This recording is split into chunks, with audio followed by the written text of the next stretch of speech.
Hello guys, it's Tay here, and today I'm back with another Ben 10 video again. And this is gonna be my part 2 breakdown of this series. Now for those of you that didn't see my last video, then you can feel free to check it out if you want. The link to the part 1 review is down in the description. But yeah, I'm gonna be breaking down and giving my honest opinions on these last 2 seasons. So without further ado guys, let's get straight into this review.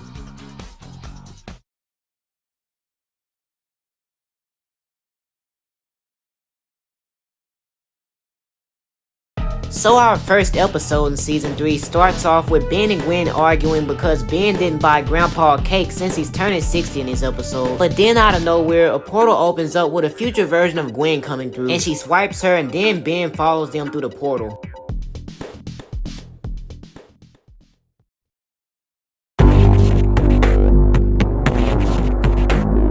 So Ben and Gwen arrives about 20 years into the future, and as soon as they get there, they immediately notice that things is a lot different now. And it turns out that Ben becomes a very well known and respected hero in the future, but then they get ambushed by a future foe of Ben's called Zs'Skayr, which is an antagonist that we get to see later on in Omniverse. But anyways, once Ben times out, we get to see the future version of Ben come to the rescue, aka Ben 10,000. Now this version of Ben is very different compared to the Ben that we know. He's very stern, strict, and serious about his hero work. So serious in fact to where he constantly stays in alien form while patrolling the earth and quickly taking down criminals. Now in this future timeline, we also get to see Grandpa Max with a fully teched out and upgraded rust bucket. But we soon find out that over the years that Ben became really distant towards his family. So distant to where he doesn't even speak to Grandpa anymore.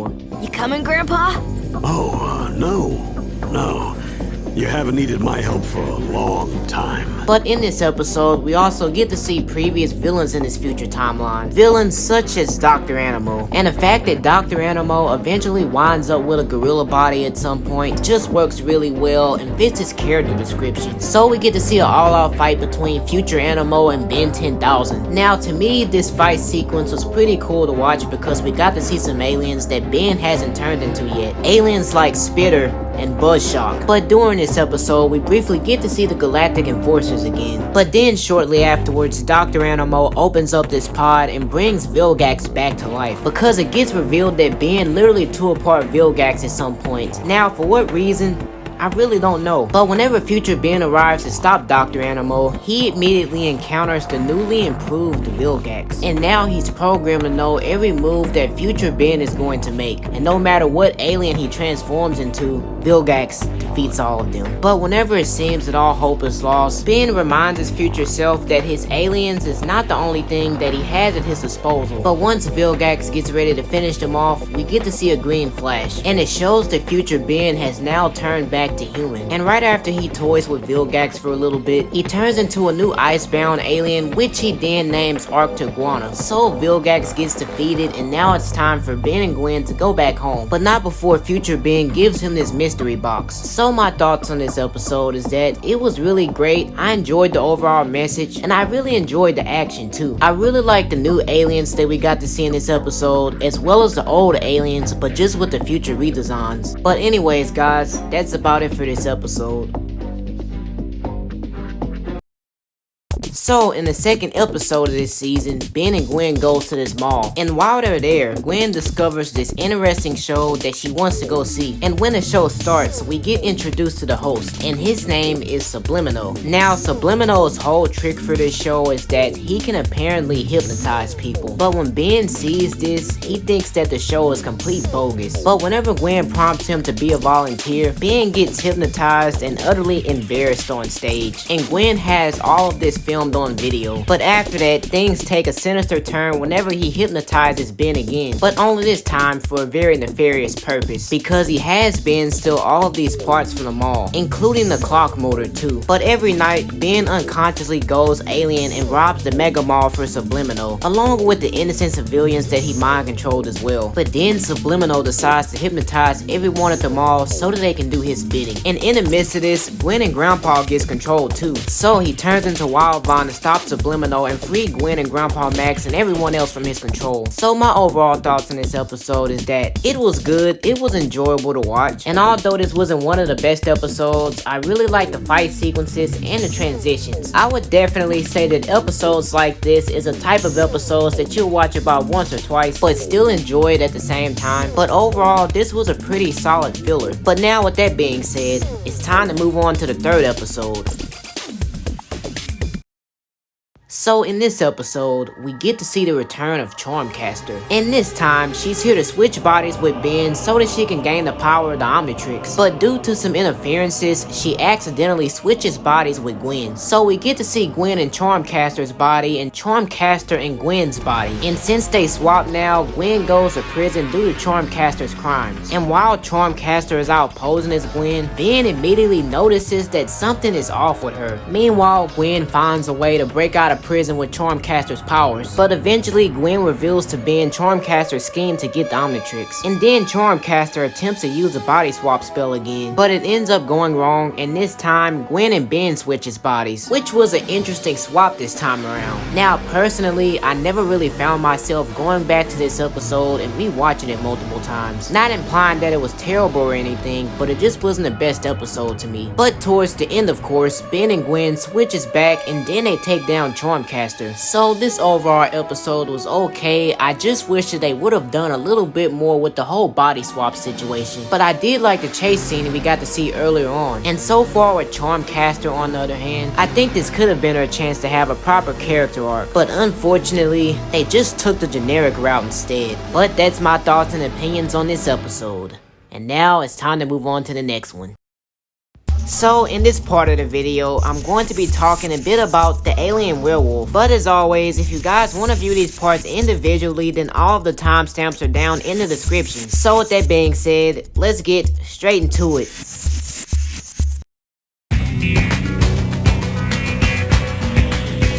So in this episode, Ben encounters this alien werewolf in Navajo, but during this encounter, he ends up timing out, and then the wolf attacks Ben and scratches the Omnitrix, which causes it to glow in this weird yellow color. Then after that, strange things start happening to Ben, because now he's starting to turn into the alien werewolf that he got attacked by earlier. And once they encounter him again, Ben and the alien werewolf has an all-out fight, and this was a cool fight sequence. But I noticed that they used the still image shots again, kinda like how they did in the first episode of this season. But then Ben's wolf transformation gets completed and he now has another new alien with some pretty cool and unique powers. So now let's talk a little bit about Kai. Now Kai is one of the main focuses in this episode, since Ben has a huge crush on her and she seems to get along with Ben pretty well. But whenever Ben started to transform, Kai looked at like that she really didn't enjoy him that much anymore. But literally out of nowhere at the end, whenever Ben turns back, she says this: "And the alien stuff's cool, just not as cool as when you were a Yeno douchey. I figured I could train you, tame you, you know." What? That makes absolutely no sense. How are you gonna act like that you were just annoyed with him, but then turn around and act the complete opposite? Like, what is wrong with her? And she really just said that she wanted to train and tame Ben. Like, what? Yeah, I think that this is the very moment that the Ben 10 fandom started to hate Kai. But there is a small thing that I found interesting about this episode, because we find out that the women in this culture is not allowed to go out and hunt or do certain things. But after that, it never really gets brought up again. So I would say that this overall episode was really good. We got to see some decent fights, a new feature of the Omnitrix, and a new alien, and a decent start for the main arc of this season. But now it's time to move on to the 6th episode. Now back to the main part of this video.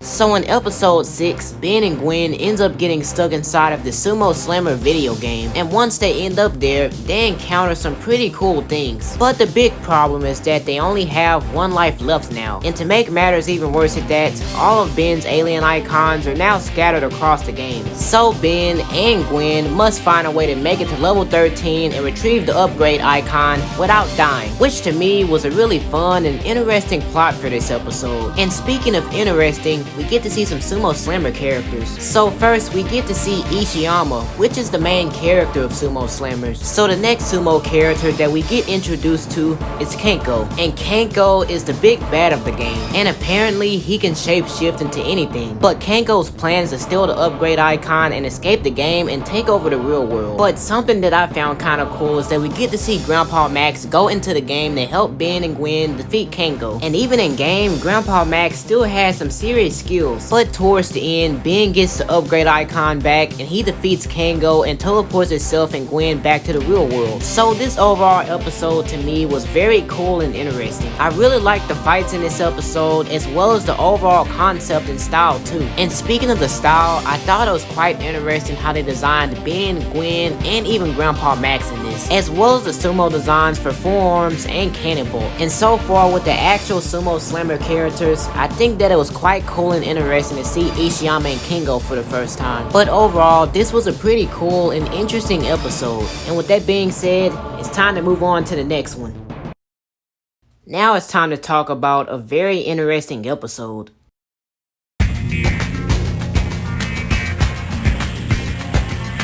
So in the 8th episode, we jump right back into the main story arc for this season by getting introduced to another mysterious alien. But only this time it's not an alien werewolf, but in fact an alien mummy. And it turns out that the mummy is on Earth to get this very rare mineral called corrodium. And corrodium can mutate any living thing that it comes in contact with. And so far with the powers and abilities of the mummy, he has elasticity and stretchable limbs, enhanced jumping, shape shifting, and enhanced durability. And I thought it was really cool that the mummy had all of these powers and abilities since Ben unlocked his alien DNA sample at the end of the episode. And I remember watching this fight sequence back in 2018, and even now I still enjoy it just as much as I did then. But now it's time to get into the side plot. So the side plot for this episode is that Ben and Gwen hasn't really been doing their chores around the rust bucket. But whenever Grandpa hears about this ad on the radio, he takes Ben and Gwen to this forum so that they can learn the value of hard work, which was an okay side plot, but other than that, I really don't have too much to say about it. But something that I found kind of interesting about this episode is that shortly after the guard gets mutated, Grandpa Max pulls out these hazmat suits that can protect him from things like this, which makes me wonder if Grandpa Max previously ran into corrodium at some point in the past, or maybe even once went to the planet that has it. But towards the end of the episode, Ben unlocks new alien DNA, he takes down the mummy, and then the episode ends. So I would say that my personal thoughts and opinions on this episode is that it was very cool and interesting. I really enjoyed the whole fight sequence between Ben and the mummy, and I thought it was really cool that the mummy connected with the whole alien werewolf thing from before, as well as the overall story arc for this season as well. But now,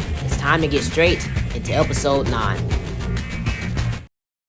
So, in the 9th episode of this season, Ben finds out that his hometown baseball team is going to be playing. And once he gets there and he tries speaking to one of the players, it turns out that his old bullies Cash and JT is on the team. But there is also something very strange going on, because the other baseball team that the Cannons are going up against is not really normal. Because Ben starts to notice that something is a little off about these players, and to make things even weirder, they have a very suspicious coach. But whenever the game starts, things don't look so well for the Cannons, but that's until Ben interferes with the game by using Accelerate. And just looking at this sequence, I don't think we ever seen Accelerate go this fast before, like ever. This is seriously reminding me of Flash Time, and if Ben's this fast with Accelerate now, no telling how fast his future self was. But yeah, this was just a cool interesting detail that I noticed. But when after Ben rigs the baseball game, we find out some more suspicious things about these players, because after they kidnap Cash and JT, it is revealed that they're all robots in disguise, and their plan is to apparently kidnap the president, replace him with a robot, and take over the White House. Now, why do they want to take over the White House, you may ask? I don't really know. Maybe for world domination, I guess? But it's just really bizarre to me how no one noticed how suspicious all of this was. Like, they just made it really obvious that something was up, especially with their names. But after Ben rescues Cash and JT, he goes undercover as Cash so that the game can continue. Then when the game is over, Ben defeats the Squires, takes down the head coach robot, and saves the president. So I personally think that this overall episode was good all around. We got some pretty cool fights, a decent storyline, and an alien power level up. So now with this 9th episode being included, let's get straight into the 2-parter episodes of this season.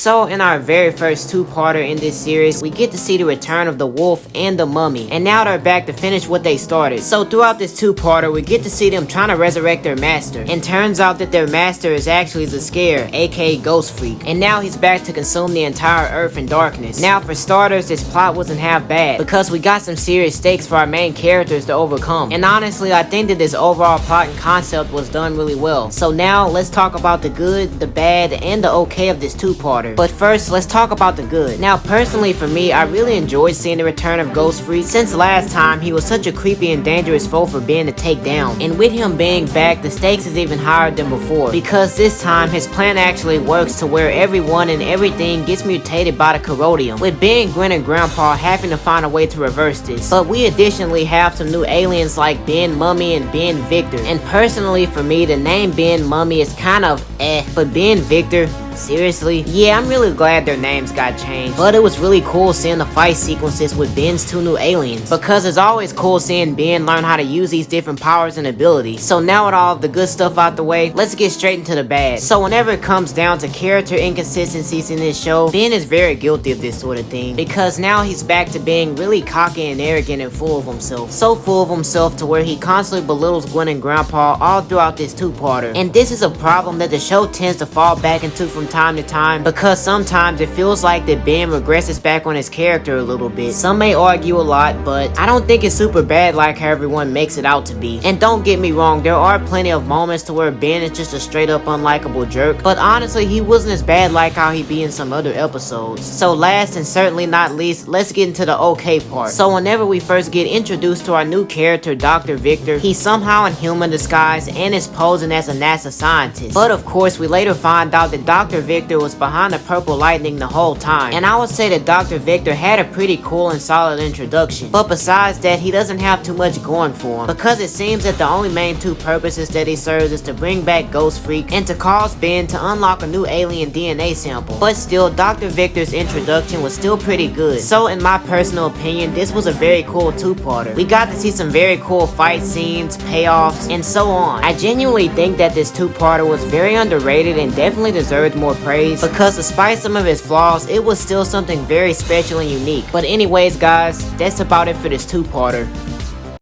So before I get into this third finale, I'm just gonna quickly rate these two episodes that I didn't talk about. Nothing will stop me from getting my revenge. Nothing!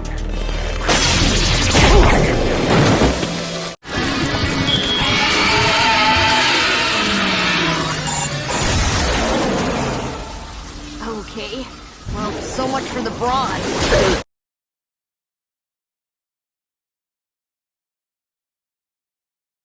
So in the season 3 finale, an alien visitor comes to Earth looking for the Omnitrix, and this alien visitor's name is Xylene. Now personally, Xylene was a very interesting character to me, and not just because of her powers and abilities, but just the overall connection that she has with Grandpa Max and the Plumbers. And speaking of connections, let's talk a bit about Xylene's history with Grandpa. So Xylene and Grandpa's history goes way back, because back when they were still plumbers, she was his girlfriend at the time. But other than that, the rest of their history seems pretty unknown. But anyways, we have a bit of a conflict, because immediately when Xylene shows up, Ben gets really jealous. Like, he literally gives her the cold shoulder all throughout this episode. But something very interesting that we find out is that Xylene was actually the one who sent the Omnitrix down to Earth, and turns out Grandpa Max was supposed to get it and not Ben. And seeing Ben react to this whole realization along with Xylene being there is something that I really like. Now something else that I liked is that we got to see Ben's alien upchuck for the first time, with the showcase of his powers and abilities. So this last episode for this season was good, and even though I think that the season 2 finale was better in terms of action and story, I can still respect what this episode tried to do. But anyways guys, that's about it for this season. So I would give this third season of this series a 9 out of 10.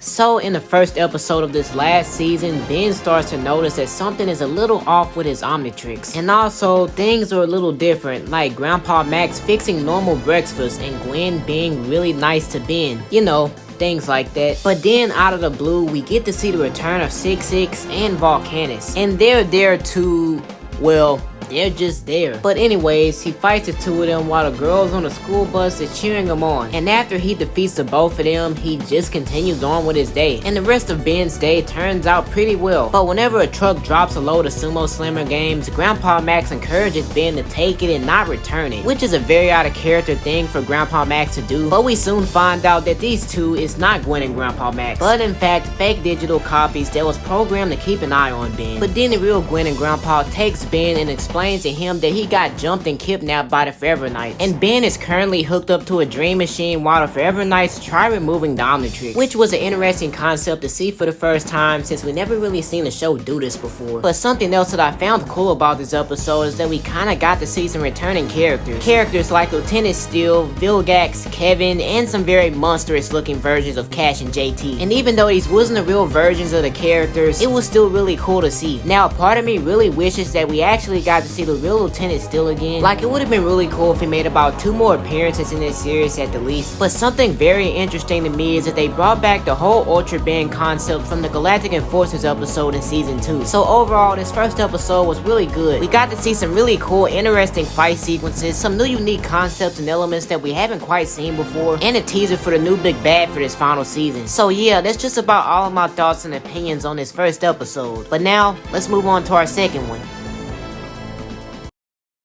So in this second episode, we get to see Ben transform into a brand new alien, because whenever Dr. Animo sends a mutant creature after Ben, he transforms into his new alien Ditto. And this alien has the ability to clone itself. But something very interesting that I found about Ditto is that when one feels pain, all of them feels pain. Which means if one of the copies was to somehow die, then all of them would die. And if anything happens to them, then the real Ben is pretty much dead. So yeah, that's a major downside for Ditto. But whenever Dr. Animo shows up, one of the Ditto clones get kidnapped, and due to this, the Omnitrix timeout function is now blocked, preventing him from changing back. So it's up to Gwen, Grandpa, and Ben and his clones to save their missing half, which was a solid conflict for this episode. So Dr. Animo's plan is to use the power of the Omnitrix along with Ditto's duplicating cells to create his new improved army. So yeah, this is like the second time that we've seen Dr. Animo create Omnitrix based creatures, and honestly I wish we would have got to see just a tad bit more of this concept be used. But now let's get straight into the side plot. Now the side plot for this episode is relatively small, because apparently Ben gets really bored at the beach and just starts getting on Gwen and Grandpa Max's nerves. And I guess this plot kinda aims for comedy in a way, which was okay, but it just wasn't that significant or interesting to me. Now, did I enjoy this episode? Yes. Is it one of the best episodes? Not entirely, because there were a few things from here and there to me that was kind of but everything else about this episode was well done for the most part. I really liked the introduction of Ditto that we got to see for the first time, with showcasing his powers and abilities, and also like the fact that they brought back the whole concept with Dr. Animo creating alien mutant creatures. And with this being included now, let's jump right into our next one. So now in this part of the video, I'm gonna be talking about the Toddler Aliens. But once again, if you want to view your own personal favorite part, then the link is down in the description. But anyways guys, let's get straight into it.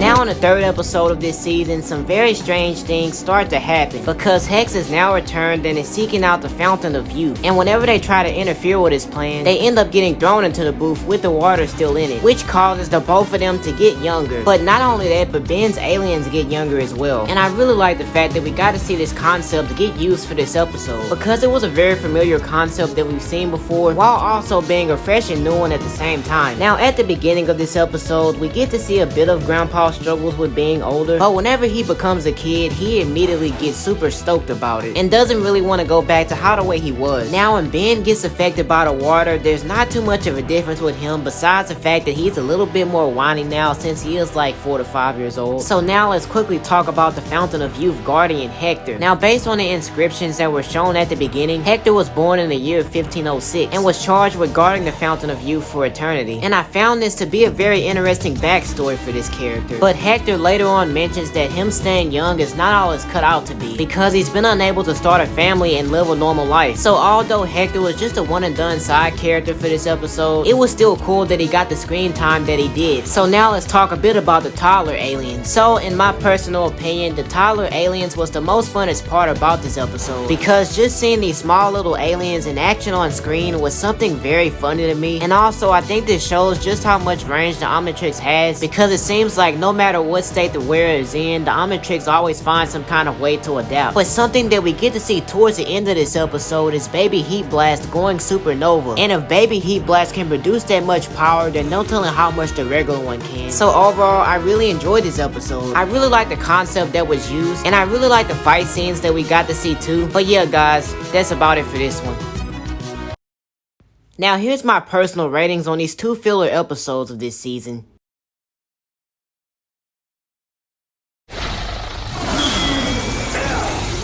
Bring in the heat!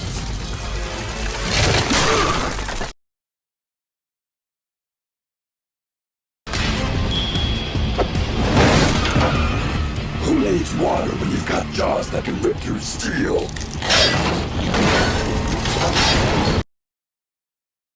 Now in our 8th episode, titled Ready to Rumble, Ben ends up accidentally breaking Gwen's computer, and in order to get her a new one, he ends up joining this wrestling competition so that he can win $10,000. But the only way that he can really do that is if he beats all of the competitors in the ring. And to me, this was a decent plot line for this episode. But anyways, we get to see Ben go up against all of these different wrestlers, and I noticed that the majority of them just happen to be mutants. Yeah, I find it quite strange that mutants are so normal in this universe now, but I guess at this point, people have seen a lot crazier. But personally, I think that the best highlight in this episode is actually Ben, because whenever he broke Gwen's computer, he didn't just simply sweep this problem under the rug, but instead went to great lengths to try to do everything he could to get her a new one. And his efforts eventually pay off, because he ends up winning a final match, but most importantly the 10 grand. But shortly after that, he is then faced with a problem that he can't ignore, because after he finds out that these 2 wrestlers are going to lose their form and their mom, he ends up giving them the 10 grand and then later on confessing to Gwen about breaking her computer. So personally, I really enjoyed this episode. We got a pretty solid plot, some good action, and some pretty serious stakes too. I would say the 2 main things that I really enjoyed in this episode is Ben's selfless and responsible attitude, and the fact that we got to see yet another fight sequence with Ditto again. So yeah, this episode is definitely one of my favorites for sure. But now let's get straight into our 9th episode titled Ken 10.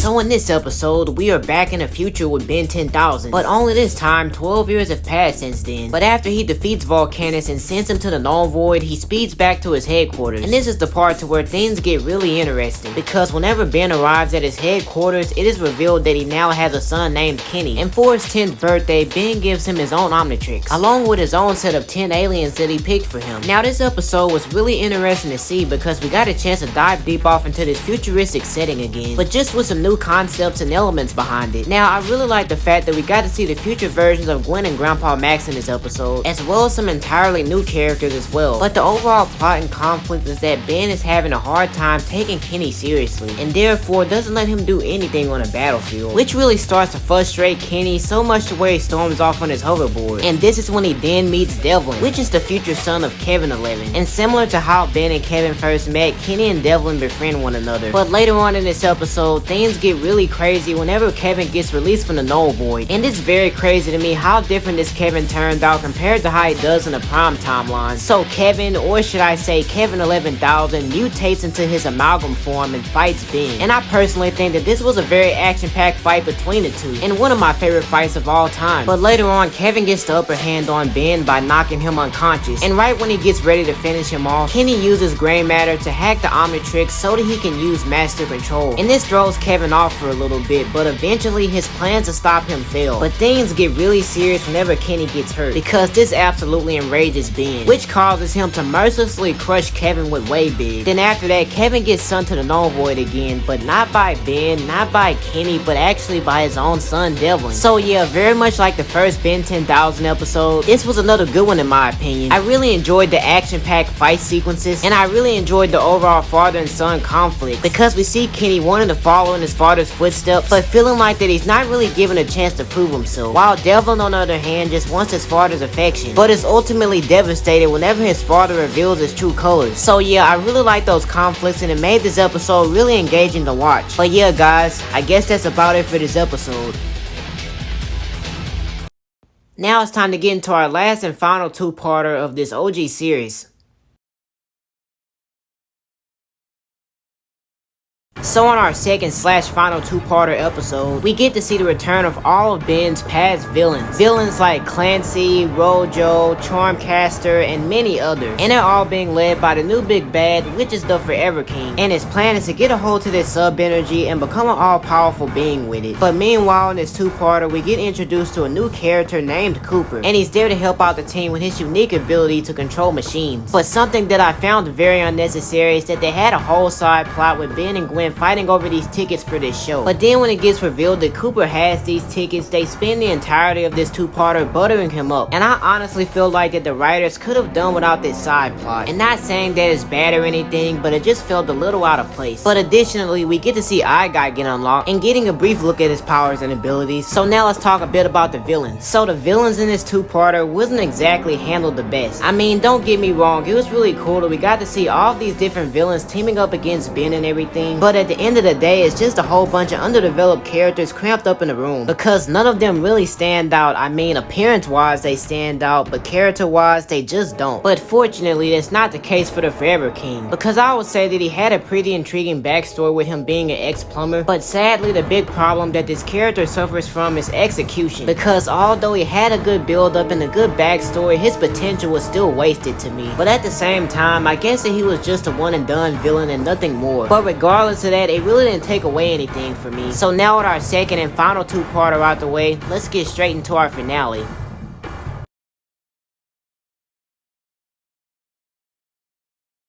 So in our final episode, aka the fake out finale, the summer is over and now it's time for Ben to go back to school. Now initially when I first seen this, I was a little confused, because at the time I just discovered Ben 10 Alien Force and noticed that his parents had no idea about his secret life. But apparently in this unknown timeline, they found out about the Omnitrix a lot earlier. But then I thought, hey, maybe this is the OG Ben 10,000 timeline. But then when I rewatched this again, I noticed that same mystery cube that Ben 10,000 gave to Ben at the beginning of season 3. And even though this was just another what if episode, there were still some things that I really enjoyed about it, like seeing his home life with his parents and seeing how he adjusts back to school again. To me, those are the two things that made this episode really special. But not only that, but we get to see a bit of tension between Grandpa and Ben's dad, and how his plumbing life took a toll on their relationship. And I found the unresolved tension between the two very intriguing, but also disappointing, because it's almost like that the writers were trying to set up something for this, but just ultimately went nowhere with it. But towards the middle of this episode is when things start getting really crazy, because Vilgax is now returned and is there once again to get the Omnitrix. And at the end, we get to see a climactic battle between the two. Then once again, our finale ends with a bang, literally.